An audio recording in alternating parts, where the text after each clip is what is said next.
జై శ్రీరామ్. తెలంగాణ రాజకీయాల్లో ఇద్దరు ఎమ్మెల్సీల మధ్య జరుగుతున్న వివాదం జగడం లేదా ఇంకా దానికి ఏ రకంగా మూర్ఖమైన మాటలు పెట్టుకున్నా కూడా తక్కువే అన్న క్రమం లోపట ఈ వ్యవస్థ నడుస్తున్నది. ఇది చాలా ఇబ్బందికరమైన పరిస్థితి. ఇది రాష్ట్ర రాజకీయాలకు ఏమాత్రం కూడా ఆమోదయోగ్యం కాదు. అందులో ముఖ్యంగా ఈ తీన్మార్ మల్లన్న అలియాస్ నవీన్కు కల్వకుంట్ల కవిత ఇద్దరు ఎమ్మెల్సీలకు మధ్య జరుగుతున్నది ఒక్కసారి వినండి.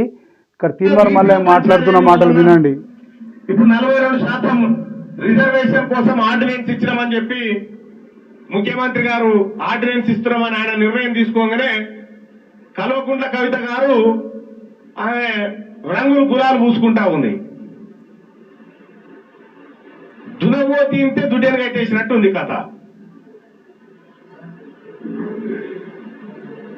బీసీలకు 42% ఆర్డినెన్స్ వస్తే నీకేం సంబంధము? నువ్వు బీసీయా? నీకు ఏమైనా సంబంధమా? కంచం పొత్తుందా? మంచం పొత్తులున్నాయా మనకేమన్నా? నువ్వు పండుగ చేసుకుంటేది మాకు అర్థం కాదు.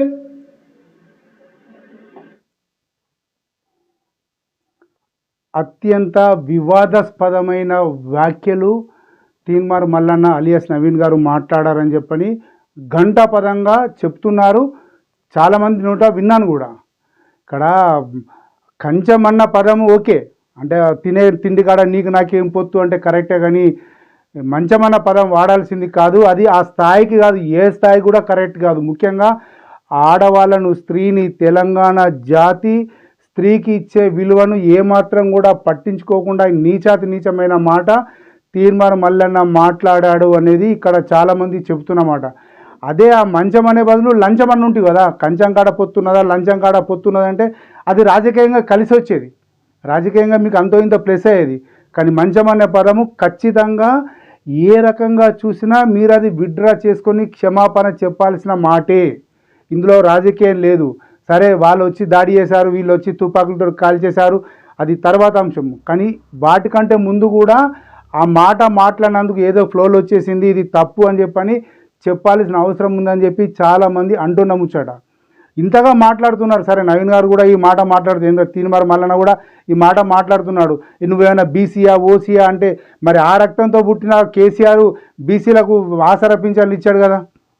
మరి ఇంకెవరికో రైతు బంధులకు బీసీలకు ఉన్నవాళ్ళు ఎస్సీ ఎస్టీలు అందరూ కూడా ఇచ్చే రైతు బంధు ఇచ్చాడు కదా. మరి అప్పుడు నువ్వేమైనా మాకు ఇవ్వడానికి అని చెప్పి మాట్లాడితే అయిపోయేది కదా. ఇది చాలా ఎబ్బెట్టుగా ఉంది. ఇది సమాజం యాక్చువల్గా ఇది హర్షించదు. ఇంకా కూడా ఒకటి తీన్మార్ మల్లన్న మాట్లాడిన మాటల్లో కూడా ఇంకొక వివాదాస్పదమైన అంశం ఉంది.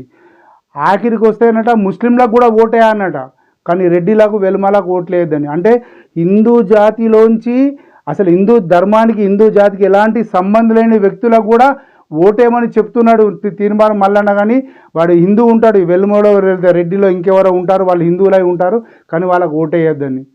సరే, బీసీ రిజర్వేషన్కు కవితకు సంబంధం లేదనుకుందాం.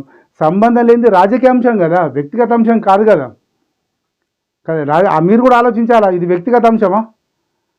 ఇప్పుడు అన్నం అంటే కంచం అన్న పదము ఓకే, అది ఎవరైనా దాన్ని చలో తిన్న తిండి నువ్వే నాకు పెడుతున్నావా, నువ్వేంది అని చెప్పి మాట్లాడితే. లంచం అన్నా కూడా బాగుండదు, ఎందుకంటే ఆమె ఆల్రెడీ లిక్కర్ స్కామ్లో ఉంది కాబట్టి దాంట్లో మేము మనం అడుగుతున్నావా, నీకేమైనా ఇచ్చినావా, దాంట్లో పొత్తు అని అంటే అదొకటి. కానీ మంచం అన్న పదాన్ని ఏ రకం కూడా ఎవరు కూడా ఇది తెలంగాణ జాతి క్షమించేది కాదు. ఇంకొక విషయం కూడా, మీరు మాట్లాడిన మాటల లోపల బీసీ తల్లి అట. బీసీ తల్లి ఏంట్రా బాబు, మా కులంకు కూడా తల్లి. పోనీ ఇవాళ బీసీ తల్లి అంటావు, రేపు యాదవులు వచ్చి యాదవ తల్లి అంటారు, రేపు ముదిరాజులు వచ్చి ముదిరాజు తల్లి అంటారు, రేపు పద్మశాలి వచ్చి పద్మశాలి తల్లి అంటారు, రేపు ఇంకా కమ్మలు వచ్చి కాపులు వచ్చి కాపు తల్లి అంటారు. ఏ కులానికి ఆ కులానికి ఒక తల్లిని చేస్తే మరి భరతమాత ఏం కావాలి? అమ్మమ్మ కావాలన్నా, ముస్లమ్మ కావాలన్నా, ముమ్ము ఆ ముస్లమ్మ కావాలన్నా, ఏ మాత కావాలి? భరతమాత. ఇప్పటికే ఆ తల్లిని 33 ముక్కలు చేసుకొని హాయిగా ఫెడరిజం పేరు మీద లేకపోతే సమైక్య పేరు మీద ఏదో ఆడుతున్నాం, నాటకాలు చేస్తున్నాం. ఇప్పటికీ మళ్ళీ రాష్ట్రం పోయి ఉత్తర తెలంగాణ తల్లి ఒకటి అవుతుంది, కులం తల్లి ఒకటి అవుతుంది, బీసీ తల్లి ఒకటి అవుతుంది, వెలుమ తల్లి ఒకటి అవుతుంది, రెడ్డి తల్లి ఒకటి అవుతుంది, ఈ రెడ్డిలో మళ్ళీ ముస్లిం తల్లి ఒకటి అవుతుంది. ఇందులో ఈ బీసీలో కూడా మళ్ళీ ఇంకా కులాల వారిగా తల్లుల్ని చేసుకుంటా పోతే ఈ నేల తల్లికి ఏమైనా విలువ ఇచ్చినట్టేనా? ఎక్కడి వాళ్ళు అక్కడ కులాలను కూడా తల్లిని చేసి పారేసి, మతాలను కూడా తల్లిని చేసి పారేసి, ప్రాంతాలను కూడా తల్లిని చేసి పారేస్తే ఇక మరి భారత జాతి ఎట్లా బతకాలా? ఎవరి స్వార్థము, ఎవరి కులాలు, ఎవరి ఓట్లు, ఎవరి ఓటు బ్యాంకు, ఇవేనా రాజకీయాలు? ఇంకా వేరే ఏం లేవా? కనీసం ఆలోచనలు కూడా లేదా? రాజకీయం అంటే ఇక గెలవడమే రాజకీయమా? గెలవడం కోసమే రాజకీయం, దేశం కోసం రాజకీయం అవసరం లేదా అన్న ప్రశ్న వస్తున్నది.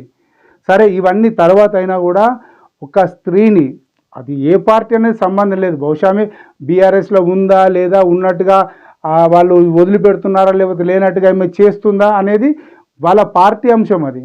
కానీ ఒక స్త్రీకి సంబంధించిన విషయం లోపల మీరు మాట్లాడిన మాట ఖచ్చితంగా అది విమర్శించదగిందే. మీరు దానికి బేషరతుగా ఇంకెలాంటి డౌట్ లేకుండా కూడా తీర్మానం మల్లన్న క్షమాపణ చెప్పాలి. అప్పుడే మీ యొక్క వ్యక్తిత్వం ఇంకా ఇముడయిస్తుంది. మీరు బాగా గమనించుకోవాలి ఇది తీర్మానం మల్లన్న గారు. ఇది ఎందుకంటే చాలా చిన్న విషయంలో కనిపించవచ్చు. నేను ఏదో మాట్లాడినా, ఫ్లో మాట్లాడా, ఏమవుతారా 40 కేసులు ఉన్నాయి, 50 కేసులు ఉన్నాయి, దాంట్లో ఇదొకటి అని అనుకోవచ్చు. కానీ వ్యవస్థ లోపల మీ యొక్క వ్యక్తిత్వాన్ని ఇక్కడ చూపెట్టేది ఇది. ఆ వ్యక్తిత్వం యొక్క హవనం జరిగింది. ఆ వ్యక్తిత్వాన్ని మీరు ఎలా కాపాడుకుంటారు? పొరపాటు అయిందని మాట్లాడుకుంటారు, లేదా ఫ్లోలో వచ్చింది ఏదో అయిపోయిందమ్మా అట్లాంటిది ఏం లేదని చెప్పుకుంటారా, లేకపోతే దాన్ని పట్టుకొని పాకులాడతారా అనే దాని మీద అది మీ ఇష్టం. ఇట్లా ఇంకా 5 సంవత్సరాల దాకా మేము, అంటే మీ టర్మ్ అయిపోయేదాకా మిమ్మల్ని ఎవరు ముట్టేవారు ఎవరు లేరు కాబట్టి మీకేం ప్రాబ్లం లేకపోవచ్చు. కానీ ఒక వ్యక్తిగా, తెలంగాణ వ్యక్తిగా, లేదా ఒక శాసన మండలి సభ్యునిగా, తోటి శాసన మండలి సభ్యురాలికి లేదా ఒక సోదరికి ఇవ్వాల్సిన రెస్పెక్టు మీరు ఇవ్వలేరని మాత్రం తెలంగాణ సమాజం చెబుతోంది.